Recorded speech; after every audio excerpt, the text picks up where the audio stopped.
ሰላም እንዴት ናችሁ? ስሜ ከድር አለሙ እባላለሁ። ከተመቻችሁ ላይክ፣ ሼር፣ ፎሎ አድርጉ። ወደ ፕሮግራሙ እንግባ። ዛሬ ደግሞ ይዤላችሁ የመጣሁት ፕሮግራም ወደ ኋላ አትመልከት። አእምሮን በሶስት እንከፍለዋለን። አንደኛ ያለፈ አእምሮ፣ ያለፈ አስተሳሰብ፣ ሁለተኛ የአሁን አስተሳሰብ፣ ሶስተኛ ፊውቸር። ስለዚህ እኛ ከየት ነው ያለነው? አንደኛ ፓስት፣ ያለፈን ነገር ሁሌም እናነሳለን። አእምሯችን አሰራሩ ያለፈን ነገር እንድናስብ ሊያደርገን ይችላል። ያለፈውን ነገር ኢንካም አድርጎ ይዞ ሁሌም ያለፈውን ነገር ስለተጎዳነው ነገር፣ ስለተበደልነው ነገር፣ ምን ስለሆነ ነገር ሊይዝ ይችላል አእምሯችን። ስለዚህ አእምሮ ወደ ኋላ ሁሌ የሚያስብ ከሆነ ስላለፈ ነገር ሁሌ የሚያስብ ከሆነ ስለዚህ አሁን ያለውን ጊዜና ወደፊት የምትሰራውን ጊዜ በጣም እየበላብህ ነው። ስለዚህ አንተ አሁን ላይ ብትኖርም ግን የምትኖረው ያለፈውን ነው። ምክንያቱም ያለፈውን እያሰብክ እየኖርክ ነው። ስለዚህ ያለፈውን ትተህ ወደፊት መምጣት አለብህ። ወደፊቱን ለመሄድ ከፈለክ ደግሞ አሁን ላይ የምታስበውን ነገር ቆም ብለህ አስብ።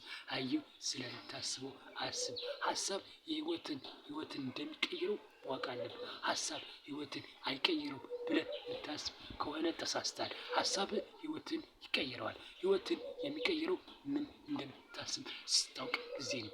ምን እንደምታስብ ካወቅክ ህይወትን ትቀይረዋለህ። ስለዚህ አሁን ላይ ምን እያሰብክ ነው? ስለወደፊቱ፣ ስለአሁኑ፣ ስላለፈው፣ ስለማይረባ፣ ስለሚጠቅም ቆም ብለህ አስብ። አሁን ላይ የት ያደርሰኛል ብለህ እሰብ። አሁን ላይ የማስበው ሀሳብ፣ አሁን ላይ የማስበው አመለካከት፣ በአእምሮ ውስጥ ያለው ሀሳብ፣ በአእምሮ ውስጥ ያለው ኢማጂኔሽን፣ በአእምሮ ውስጥ ያለው ሀሳብና ሁሉን ነገር ወዴት ያደርሰኛል? ያራምደኛል? አያራምደኝም? ያሳካልኛል? አያሳካልኝም ብለህ ማሰብ አለብህ። አየህ፣ ህይወት እንደ ፈንቱ አይደለችም። ህይወት በሀሳብ የተመራች ጥልቅ የሆነች ምስጢር ናት። ብዙ ሰው ስለ ሀሳብ ያስተምሩናል። ሀሳባችን እንዴት እንደምንቆጣጠረው ግን አይነግሩንም። ሀሳብ ግን እንዴት እንደምትቆጣጠረው ካላወቅ እንዴትም አድርገህ ልትመራ አትችልም። ምክንያቱም በአእምሮ ውስጥ ወደ 80,000 የሚጠጋ ሀሳቦች አሉ። ስለዚህ ሀሳብ ግን በጥራት በሁሉ ነገር ፒውር አድርገህ ስኬታማ መሆን ከፈለግ መጀመሪያ ሀሳብ ግን አሸንፍ፣ ራስህን አሸንፍ። ህይወትን ታሸንፋለህ። ራሱን ያላሸንፍ፣ ሀሳቡን ያላሸንፍ፣ ሀሳቡን ያልገዛ፣ ስሜቱን ያልተቆጣጠረ መቼም ሊያሸንፍ ይችላል። ፊልም ሊያምር ይችላል። ቲክቶክ ልታይ ትችላለህ። ዩቲዩብም ከፍተህ ፊልም ልታይ ትችላለህ። ቴሌግራም ኳስ ልታይ ትችላለህ። ምንም ግን አንድ ነገር ልንገርህ፣ አሁን ላይ የምታደርገው ነገር ህይወትን የቀየረው ነው ወይ? ቀይሯል? አይቀይረውም። ካልቀይረው ምን መቀየር አለብን? ስለዚህ የድሮ አስተሳሰቦች አሉን።